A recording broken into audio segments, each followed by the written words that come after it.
तुम्ही देखील कांदा बीज उत्पादनाचा प्रोग्राम घेतलाय आणि सेकंड भेसळ डोस मध्ये आपल्याला कोणकोणते खतांचा वापर करायचा आहे हे मात्र समजत नसाल तर हा व्हिडिओ आपल्यासाठी त्या शेतकऱ्यांसाठी नक्कीच फायदेशीर ठरू शकतो.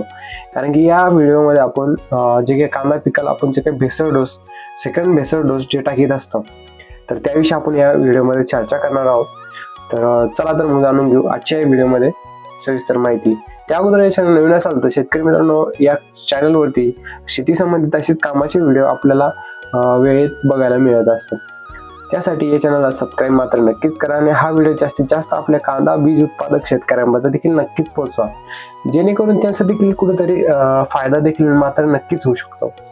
तर शेतकरी मित्रांनो, आपण सुरुवातीच्या कालावधीमध्ये ज्यावेळेस लागवड करत असतो तर लागवड झाल्याच्या काही 5 दिवसानंतर आपण भेसळ डोस टाकत असतो आणि काही शेतकरी आपल्याला अगोदर बी देखील टाकताना आपल्याला बघायला मिळतात.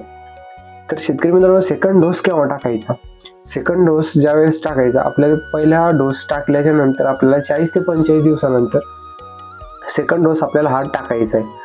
तर सेकंड डोस मध्ये आपल्याला कोणकोणत्या खतांचा खत ऍड करायचे तर ते मी तुम्हाला सांगतो. एक तर तुम्ही नोट वगैरे करून घेऊ शकता किंवा मी साईटला ते लिस्ट देखील टाकून देईन. शेतकरी मित्रांनो, हे प्रमाण हे एकरीचं प्रमाण सांगतोय. तर आपल्या हिशोबाने आपल्या म्हणजे जसं अर्धा एकर असेल तर त्या हिशोबानं अर्धा भेसळ डोस आपण करू शकता. तर शेतकरी मित्रांनो, आपल्याला इथं सर्वप्रथम घ्यायचं आहे SSP म्हणजे सिंगल सुपर फॉस्फेट. दाणेदार स्वरूपामध्ये आपल्याला सिंगल सुपर फॉस्फेट घ्यायचं आहे. त्यासोबतच आपल्याला घ्यायचं आहे 9-24-24. शेतकरी मित्रांनो, कांदा पिकासाठी वरदान म्हटलं जाते. या 9-24-24 हे खत टॉपचे रिझल्ट आपल्याला बघायला मिळतात. जर कधी तुमच्याकडे 9-24-24 अवेलेबल नसेल तर आपण 8-21-21 देखील वापर करू शकता आणि हेही नसेल तर मग आपण 10-26 देखील वापर करू शकता.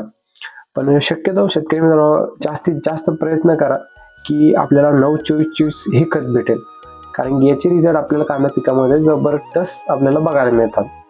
त्यासोबतच शेतकरी मित्रांनो, आपल्याला इथं काला किटचा देखील वापर करायचा आहे.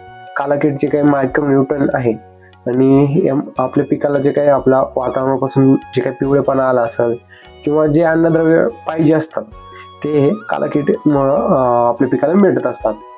त्यासोबतच शेतकरी मित्रांनो, आपल्याला सल्फरचा देखील वापर करायचा आहे. आपण बघतोय जे काही थंडी वगैरे आहे तर त्याचा परिणाम आपल्या पिकावर झाला नाही पाहिजे, त्यासाठी सल्फरचा देखील आपण इथं नक्कीच वापर केला पाहिजे. तर शेतकरी मित्रांनो, सिंगल सुपर फॉस्फेटची पॅकिंग आपल्याला 50 किलोची बघायला मिळते आणि जे काही आहे तर 9-24-24 आपल्याला 40 किलोची बॅग आपल्याला बघायला मिळते आणि सल्फर हे आपल्याला 10 किलो आपल्याला घ्यायचं आहे. बाकी शेतकरी मित्रांनो, ही माहिती जर कधी तुम्हाला आवडली असेल तर आपल्याला या चॅनलला सबस्क्राईब मात्र नक्कीच करा, जेणेकरून काय होईल शेती संबंधित अशीच कामाची महत्त्वाची व्हिडिओ तुमच्यापर्यंत नक्कीच बघायला मिळू शकतात. चला तर मग भेटू अशाच नवीन व्हिडिओमध्ये. तोपर्यंत या चॅनल नवीन असाल तर या चॅनलला सबस्क्राईब मात्र करा आणि हा व्हिडिओ जास्तीत जास्त आपल्या शेतकरी मित्रांपर्यंत देखील नक्कीच पोहोचवा. चला तर मग भेटू अशाच नवीन व्हिडिओमध्ये. तोपर्यंत नमस्कार.